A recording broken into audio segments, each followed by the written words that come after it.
All right, let's look at the ninth commandment of success, which is to stop making excuses. Sometimes it seems like we're in a sea of excuses. They're everywhere. Now, if you've ever had children, you'll know they are the kings and queens of making excuses. Seems like it's inbred in birth in humans that, bam, we can come up with an excuse. Why it was your brother's fault or sister's fault or somebody else's fault, the dog's fault. It's never our fault. It's always somebody else. And the problem is sometimes this habit to make excuses goes into adulthood.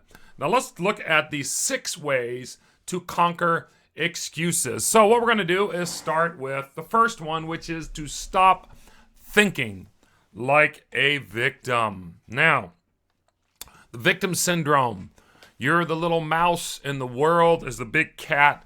And poor you, the world is against you.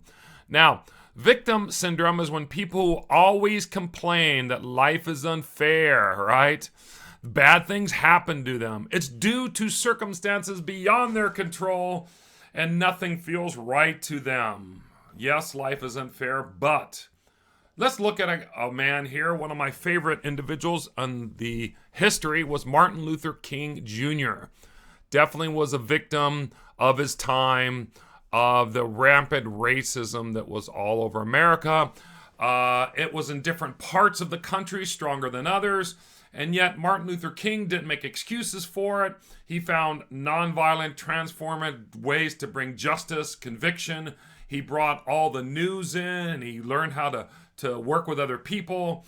And he did not make excuses, but he went beyond that, stopped blaming other people, and he decided to do something about it. He actually, I would say, would be the father, maybe we call the founder of the civil rights movement, one of the key figures outside of Rosa Parks, who actually kicked it all off. These men and women were great examples of not and stop thinking like a victim. Now, the next area is focusing on positives. Now, I believe we could write down every good or positive thing in our life. So write it down on a piece of paper, okay? Or on your phone or wherever. And then start to focus on them every day this week, okay? So, to be positive no matter what. Even if you're the only smiley face around a bunch of blue unhappy faces, sometimes we need to focus on the positive, and it's good to start by just doing it. Just stop what you're doing and start focusing on the positive. So when your mind wanders to the negative, that's where you have to stop it in its track. Focus on the positive. Now, next one is similar, and that is to be thankful. Now, thankfulness is contagious. Now, I believe being grateful, being aware, being connected, sensing what's around you, and being thankful can start tomorrow just by saying thankful to everybody. If they hold the door open, say, hey, thanks. The person that gets your coffee, that waits on you, or you're in the shopping line, or you go to work, or your boss, your wife, your spouse, boyfriend, girlfriend, children, start being thankful to them. You'd be amazed as you start to say thankful. It's easier to have your attitude change. I have done this for many years. When I'm feeling down and negative and pessimistic, one thing that's helped me in the past is just to start to be thankful. And by saying thankful to other people. That's a real way to kick it off. Now, navigate towards the inspirational. Obviously, I like the magazine called Success. Now it's online. It used to be every month, but now it's like a bi-monthly type of magazine. The Wall Street Journal. Some reason I read these, I can find inspiration. Now, music. Berthold Auerbach said, music washes away from the soul the dust of everyday life. Now, when I go mountain biking, I actually have some Yanni live albums that are awesome and very inspirational. If I'm down, I listen to gospel music a lot. If I'm driving, I like to do country western music. I found that music helps inspire me. Now, it could be movies, right? TV shows. Now, The Big Bang Theory is funny, but I was inspired in the very beginning, the first 5 or 6 seasons, where they had all these experiments and things. So it really helped for me to go on and to just be inspired, actually, watching certain TV shows. Okay?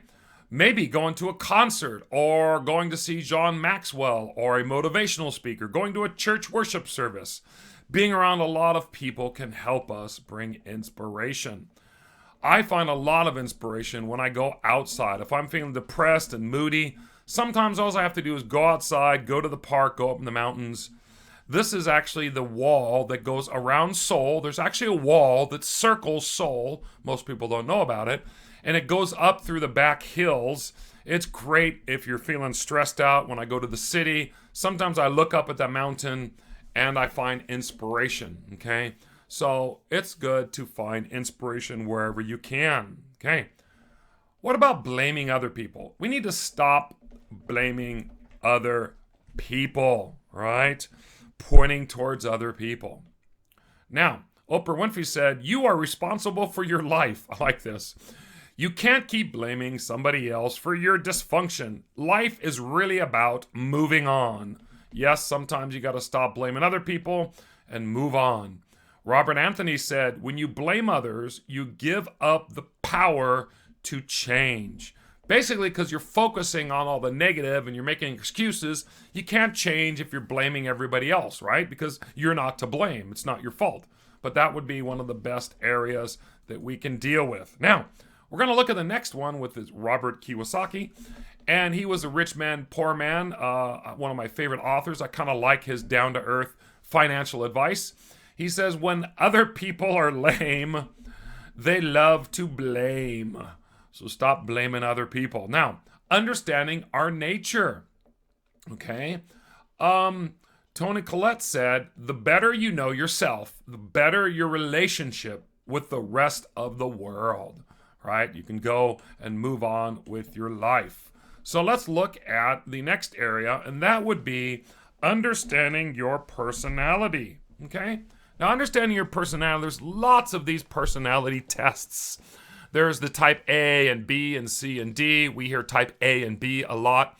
There's also the Myers-Briggs personality type that has these different initials that kind of relate what kind of person you are. There's like the 4-quadrant type where you have dominance and influence and steadfastness and conscientiousness. There's key personality types, and they have all these different indicators. So you might want to take one of these tests online. There's lots of them to get to know yourself. Lao Tzu said, "He who knows others is wise, but he or she who knows themselves is enlightened," right? Knowing yourself, okay? So understanding your nature. So when it comes to stop making excuses, here are 6 ways that we can conquer that. Now, we're going to stop here and go to our last commandment of success, which is our 10th video, which is basically talking about sharing success. So if you want more information for these areas or need help, you can go over here to onemeandream.com or keep watching our videos at Ideas for Better Living here on YouTube.